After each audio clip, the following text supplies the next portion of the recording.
উজানের ঢলে পানি বেড়েছে তিস্তায়, ঢেউয়ের তোড়ে ভাঙনের মুখে সেতুরক্ষা বাঁধের একাংশ সহ বিভিন্ন স্থাপনা।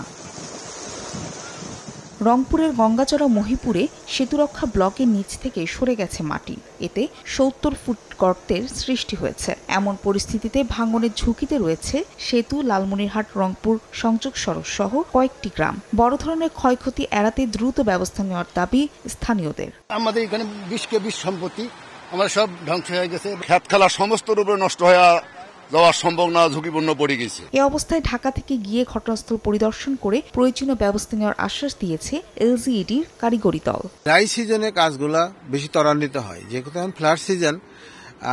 আমি মনে করি যে এই ফ্লাড সিজনে যদি কাজ করার সুযোগ থাকে এটা করা হবে। শেরপুরে পাহাড়ি ঢলের পানিতে নিখোঁজের পর এক যুবকের মরদেহ উদ্ধার করা হয়েছে।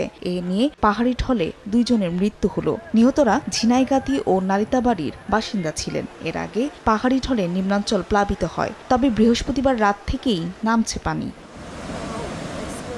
এদিকে পরিস্থিতি স্বাভাবিক হওয়ায় শুক্রবার সকালে বন্ধ করে দেওয়া হয়েছে কাপ্তাই বাঁধের সব জলকপাট। তবে হ্রদের পানি বাড়লে আবারও জলকপাট খুলে দেওয়া হবে বলে জানিয়েছে কাপ্তাই কর্ণফুলী বিদ্যুৎ কেন্দ্র কর্তৃপক্ষ।